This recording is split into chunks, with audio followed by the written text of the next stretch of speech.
네, 아시는 분은 아시겠지만 이런 법 저런 법 코너는요.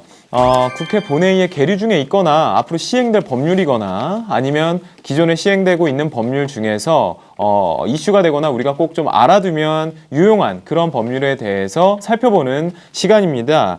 네, 오늘 관련된 그 내용에 대해서 교수님도 준비해 주셨는데요. 오늘 논의해 볼 이런 법 저런 법의 주제 법은 뭔가요? 네. 오늘 여러분들과 함께 이야기 나눌 법안은요. 대한민국 국민이면 그 중에서도 성인이라면 한 번쯤은 갖고 계실 것 같은데요. 바로 보험에 관련된 보험 사기 방지 특별법입니다.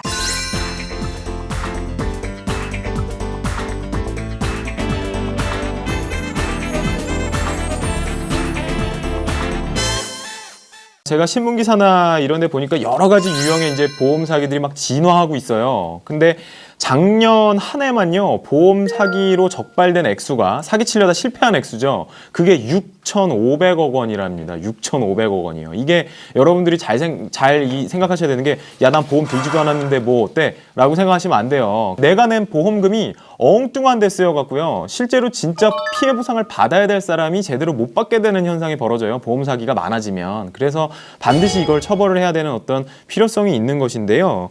그 보험 사기 방지 특별법에 대해서 해당 내용에 대해서 조금 얘기를 좀 해주시죠, 교수님이. 보험회사도 보험 사기로 돈이 나가기 때문에 네. 결국 보험료가 인상될 거 아니겠어요? 네네. 인상되면 누가 손해입니까? 일반 국민들이 당연히 국민들이 다 손해거든요. 손해보겠죠. 예. 네, 그래서 이 법이 지금 만들어졌는데요. 네. 19대 때 통과가 이미 됐으니까 통과가 됐고. 네, 통과가 됐고 공포일만 안 정하고? 공포만 이제 며칠 안 예, 남았어요. 예, 알겠습니다. 그러니까 앞으로 한 6개월 후에는 실시가 될 것 같아요. 네네네. 기자님, 이 보험 사기 관련해서 좀 사례 아시고 계신 거 있으면 좀 얘기를 해주시죠. 폐차 의뢰가 온 차가 아직 보험기간이 남아있다는 걸 안 예. 상황에서 가짜로 사고가 난 것처럼 아직 보험기간 남았으니까 짜고 보험료 네. 받고 그다음 폐차를 시켜버리는 네. 이런 방법까지도 등장을 해서 깜짝 놀라게 했는데 네. 뭐 참고로 지난해 얘기인데 지난해 2015년 5월 달쯤에 이제 보도가 됐던 내용인데 필리핀에서 죽은 동생 사망 진단서를 가지고 그걸 위조해서 보험금을 타내려고 했었던 현직 보험 설계사가 걸려든 게 있어요. 보험에 그러니까 대해서 대단히 잘 아시는 분이 또 그런 거를 그러니까 하네요. 뇌졸중으로 네. 동생이 죽었는데 필리핀에서 네. 죽었어요. 근데 네. 그래서 필리핀 가가지고 사망 진단서를 위조할 수 있다라는 너무 예. 쉽게 위조할 수 있다라는 거 알고 있었던 이 사람이 예. 그걸 위조해가지고 보험을 받을 수 있게끔 자기한테 그래서 실제로 한 6억 2천여만 원의 보험금을 청구를 했고 네. 실제로 2억 3천만 원을 받았다고 하더라고요. 그래서 보험 사기는 되게 흔하게 일어나고 있고 되게 뭐 진화라고 얘기할 필요도 없는 것 같아요. 그냥 너무 쉽게 이루어지고 있었던 게 사실인 것 같아요. 그것을 이제 우리는 보험 사기 행위라고 하죠. 네, 자기 부인 명의로 아마 생명보험을 들어놓고서요, 졸음운전을 한 척을 하고 갓길에 세워져 있는 트럭에다가 자기 와이프가 앉아있는 이 조수석 자리만 세게 들이박은 거예요. 그래서 그 자리에서 즉사를 했어요. 심지어 아마 와이프가 임신을 하고 있는 상태인데 그 자리에서 아마 즉사를 시켰을 거예요. 그러고 나서는 그냥 묻히는 것처럼 보였는데 그 담당 형사가 그냥 이게 졸음운전으로 인한 거구나 그냥 그렇게 생각을 했는데 CCTV 분석을 해보니까 갑자기 충돌하기 전에 차가 가속이 되더라는 거죠. 그러니까 졸음운전할 때 물론 이게 밟혀서 그럴 수도 있는데 좀 이상하다. 그래서 이거 혹시 보험 사기 친 거 아니야? 라고 해서 보험을 따봤더니 여전히 그런 게 있어서 수사해갖고 자백을 받아갖고 아마 구속을 시킨 그런 사례들이 있을 정도로 보험 사기는 사실 이게 정말 물질 만능주의의 폐해 중에 하나가 이게 대표적인 사례가 아닌가 싶어요. 그러니까 그렇게까지 잔인하게 돈을 타먹기 위해서 하는 사례들도 있다라는 거죠.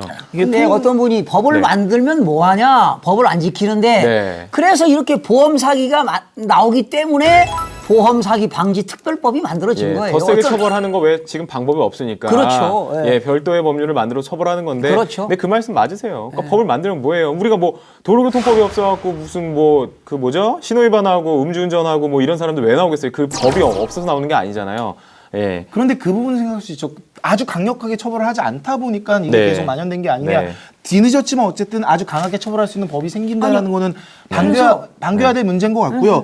그러니까 이게 잘 와닿지 않으셔서 그런 것 같은데 와닿게 얘기를 하면은 연간 보험 사기 규모를 지금 뭐 보험연구원에서 따져보면 3조 4천억 원 정도라고 2010년에 추산을 했대요. 그럼 지금 한 4, 5년 지났으니까 이거보다 더 많은 보험 사기 규모가 있을 거라고 볼 수 있고 그 당시에 따졌을 때 국민 1인당 7만 원씩 뺏기는 거고 월에 네네. 그다음에 가구당 20만 원을 매년 보험료로 추가로 부담을 하게끔 만든 게 예. 보험 사기였다라는 거. 그러니까 내가 지금 보험 들 때 내 보험료 안에는 이미 사기 쳐가지고 다른 사람한테 간 돈만큼의 보존된 액수를 내가 내고 있다라는 거. 이렇게 생각을 하시면 이게 정말 심각한 범죄구나. 네. 나도 지금 피해를 받고 있구나. 내가 보험 드는 순간 그 보험을 드는 순간 나도 피해자가 되는 거예요. 왜? 그래서 이제 이번에 보험 사기 그 특별법이 보험 사기죄는 10년 이하의 징역, 네. 5천만 원의 벌금 뭐 이런 게 있고요. 예. 변호사님 알다시피 예.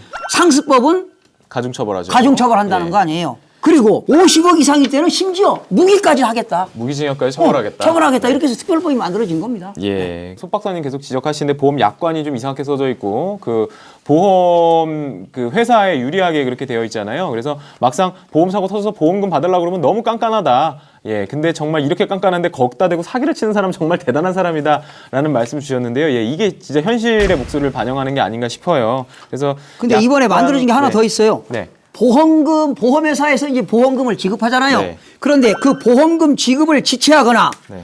거절하거나 보험금이 1억을 나가되는데 뭐 적게 주려고 삭감한다. 이렇게 되면은 보험회사도 과태료가 있습니다. 아, 보험회사도 처벌하는 규정이 처벌하는 규정이 있어요. 뭔가 그 네. 페널티를 주는 규정이 네. 생겼다는 거네요. 네.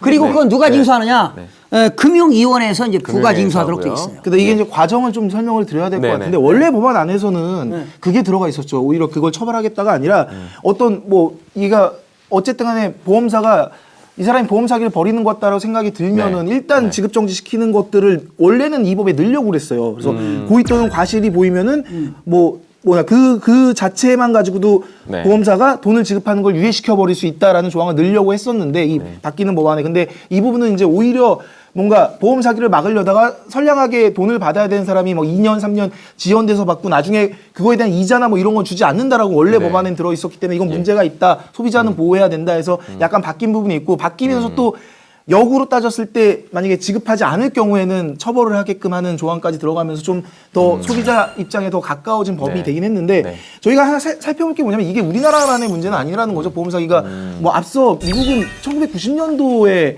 보험 사기 문제 인식하고 그 이후부터 강력하게 처벌하고 뭐 그러면서 현재로서는 어느 정도 보험 사기는 아직 그렇죠. 심각한 범죄로 인식이 되어 있는데 우리나라 사람은 아직까지도 보험 사기가 되게 심각한 범죄고 이게 우리가 직접적인 피해를 입고 있다라는 걸 인식을 잘 못하고 있는 거. 네, 그러니까 홍보가 아직은 부족한 거죠. 네. 이런 법이 만들어졌으니까 이렇게 처벌할 수 있다라는 홍보도 필요하고 보험 사기가 왜 우리한테 피해를 주는 건지에 대한 뭐 정부 당국의 적극적인 홍보가 필요하지 않을까 네. 이런 생각이 듭니다. 여러분들 그 보험 사기는요. 그러니까 보험회사가 피해를 보는 거잖아요. 보험 사고가 나서 보험금을 지급하지 말아야 되는데 지급을 한 것이니까 어떻게 보면 보험회사의 이익이 없어져 버린 거잖아요. 근데 이걸 명심하세요. 보험회사는 절대 피해 안 봅니다.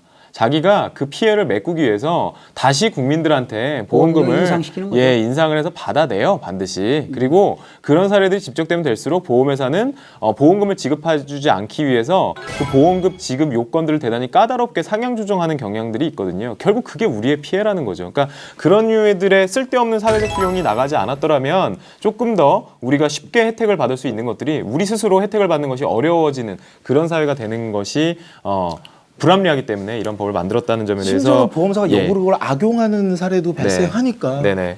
하여튼 그런 부분에 대해서는 여러분들 그렇게 인식을 해주시고요. 예, 지금 이제 이런 법 저런 법 시간엔 앞서 말씀드렸듯이 지금 시행되고 있는 법률이거나 아니면 이제 계류 중이거나 누가 입법 발의를 했다던가 이런 데서 좀 사회적으로 의미가 있는 것들을 캐치해서 여러분들에게 알려드리는 시간입니다. 예, 다음 주에도 상당히 여러분들께 유익한 그런 법률이 무엇이 있는지 한번 고민을 하고 찾아서 다시 찾아뵙도록 하겠습니다.